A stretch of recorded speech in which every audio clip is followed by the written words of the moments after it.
ഓസ്ട്രേലിയയിൽ ഭക്ഷ്യ ഉൽപ്പന്നങ്ങളുടെ ഗുണമേന്മ വർദ്ധിപ്പിക്കുന്നതിന് സർക്കാരിന്റെ ഇടപെടൽ. ഉപഭോക്താക്കൾക്ക് ഗുണമേന്മ കൂടിയ ഉൽപ്പന്നം ഏതെന്ന് മനസ്സിലാക്കി വാങ്ങുന്നതിനുമായി സർക്കാർ കൂടുതൽ കാര്യക്ഷമമായ രീതി ആവിഷ്കരിക്കുന്നു. വിശദമായ വാർത്തയുമായി ഓസ്ട്രേലിയയിൽ നിന്നും റൊയാനൻ ജോൺസൺ ചേരുന്നു.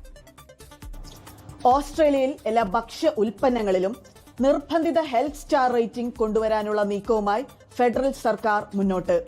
നിലവിൽ സ്വമേധയാ നടപ്പിലാക്കുമെന്ന് പ്രതീക്ഷിച്ച പദ്ധതി കാര്യമായി ഫലമുണ്ടാക്കാത്ത സാഹചര്യത്തിലാണ് നിർബന്ധമാക്കൽ പരിഗണിക്കുന്നത്.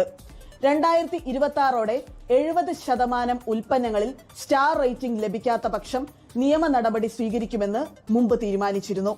0.5 മുതൽ 5 വരെ ഹെൽത്ത് സ്റ്റാർ റേറ്റിംഗ് ഭക്ഷ്യ ഉൽപ്പന്നങ്ങളുടെ പോഷക ഗുണനിലവാരം ലളിതമായി വ്യക്തമാക്കുന്ന ഒരു മുന്നറിയിപ്പ് ലേബൽ സംവിധാനമാണ്. കൂടുതൽ സ്റ്റാർ ലഭിക്കുന്ന ഉൽപ്പന്നങ്ങൾ കൂടുതൽ ആരോഗ്യകരമാണെന്ന് സൂചിപ്പിക്കുന്നു. പഞ്ചസാര, ഉപ്പ്, കൊഴുപ്പ് എന്നിവയുടെ അളവും പോഷക ഘടകങ്ങളും പരിഗണിച്ചാണ് ഈ റേറ്റിംഗ് നിശ്ചയിക്കുന്നത്. ഫുഡ് സ്റ്റാൻഡേർഡ്സ് ഓസ്ട്രേലിയ ന്യൂസിലൻഡിന്റെ പുതിയ റിപ്പോർട്ടിൽ വെറും 37% ഭക്ഷ്യ ഉൽപ്പന്നങ്ങൾക്കാണ് ഹെൽത്ത് സ്റ്റാർ റേറ്റിംഗ് ഉള്ളതെന്ന് കണ്ടെത്തി. 2019 ഇത് 41%. അസിസ്റ്റന്റ് ഹെൽത്ത് മന്ത്രി റബേക്ക വൈറ്റ് ഉപഭോക്താക്കൾക്ക് ആരോഗ്യകരമായ തിരഞ്ഞെടുപ്പ് എളുപ്പമാക്കാൻ വേണ്ടിയാണ് ഇതെന്നറിയിച്ചു. സൂപ്പർ മാർക്കറ്റുകളിൽ ഉൽപ്പന്നങ്ങൾ വേഗത്തിൽ താരതമ്യം ചെയ്യാൻ ഇത് സഹായകരമാകുമെന്ന് അവർ വ്യക്തമാക്കി. ആരോഗ്യ സംഘടനകളും പ്രധാന സൂപ്പർ മാർക്കറ്റ് ശൃംഖലകളും ഈ നീക്കത്തെ പിന്തുണയ്ക്കുന്നു.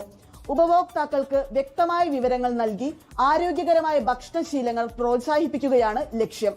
ഓസ്ട്രേലിയയിൽ നിന്നും 24 വേണ്ടി റൊയാനിൻ ജോൺസൺ.